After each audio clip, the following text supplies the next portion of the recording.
Hi everybody, I'm here with artist Karen Lofgren today to talk about curating YouTube.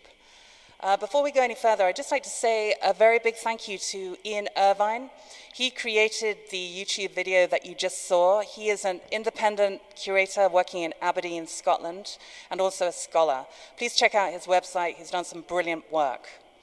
So for this proposal, I invited an artist collective and 4 artists to respond to a series of questions that I asked about effective ways to curate the YouTube. The questions were, how can YouTube be used as a meaningful site for the presentation of an exhibition or artwork? How does placing an exhibition artwork on YouTube avoid being mere documentation? What must it do differently? Does YouTube motivate or impede artistic production? If so, how and why?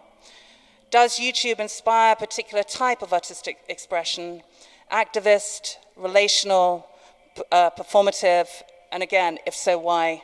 And does a potential global audience stifle or encourage creativity? There are a couple of guidelines that the artist had to adhere to, which were the proposal must take the form of an 8.5 by 11-inch piece of paper and must take the form of a text, photograph, collage, or a combination of those things. So I'm just going to talk very briefly about the proposals that were submitted and then hand the mic over to Karen Lofgren, who will talk about her proposal, and then we will open up the discussion to the audience. So I'm going to start with Artist Collective, Dan Glaister and Ali Cayley. They're British artists, and they were exploring the notion of a proposal as a very sort of private and intimate thing. And so what does it mean when you put something private and intimate onto the global public space of YouTube? I'm just going to read their proposal. It's called Taken. A film made of YouTube, duration 3 minutes, filmed on a POV camera in an empty room with blank walls. The camera tracks in a hole on the far wall, travels through the hole and emerges in another room, then repeats. The walls are made of paper. The holes are of varying shapes. This repeats until camera slows to a stop at final hole. Artwork is seen through the hole for 1 second only before the screen goes blank. Film is removed from YouTube after its first complete viewing. And please take a moment to come up and take a look at these proposals. This is Karen's, who she'll talk about later. This is Los Angeles artist James Melanat, and he has proposed a video device for a phantom architectural gallery space, which is viewed from a peephole onto a tiny screen, LCD screen or iPhone or portable PlayStation.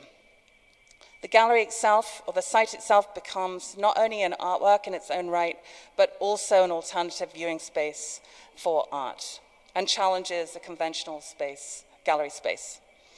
Artist Liz Glynn sent this in. It's called Anti-Exhibitionist Actions for YouTube, where she writes, expose no vulnerability, perform no virtuosity, teach me nothing, flaunt no pretense, do not revel in your normalcy, reveal no hidden truth, hide behind no artifice, remove you. Try to forge an unmediated human connection, paper bag over the head, ? And Warren Neidick sent in a compilation of YouTube interviews with various curators in the field, from Claire Doherty talking about curating wrong places, where she discusses the validity of the biennial model, talking about site specificity and whether biennials are really the right place these days for innovative art. We have Hans-Ulrich Briss discussing the art of curating, and a number of other phenomenal curators talking about the practice of curating. As a curator myself, I felt it was really important to do something in the physical gallery space, as I work with this space all the time, and I work with artists, and I work with physical artworks. So it's interesting to explore the relationship between the physical artwork, the physical gallery space, and also the virtual space. So I'm now going to pass this on to Karen Lofgren. I think that, Ciara, your questions that you're posing for this Curating for YouTube project were extremely challenging, and I started thinking about it, and I started thinking about what makes an extremely popular YouTube video, and there are two elements to that generally. One is the jackass effect, which is the sensational action. I think that Liz is also addressing this in her proposal, that she is proposing to essentially negate all of the elements that would create a successful YouTube video.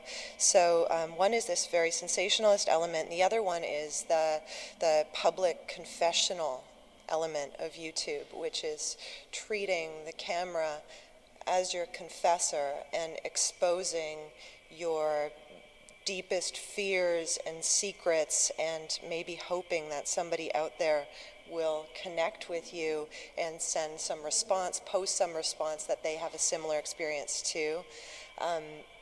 And so I was thinking about this. I created this video called Liquid Love Letter in response to these two impulses, the confessional impulse and the sensationalist impulse. And I don't feel like I adequately represented either of those impulses, and that was very intentional, because I feel like YouTube prevents, in some ways, the presentation of serious works of art, or works of art that an artist would want to be considered in a serious context, because of the missing elements, the sensationalist and the confessional.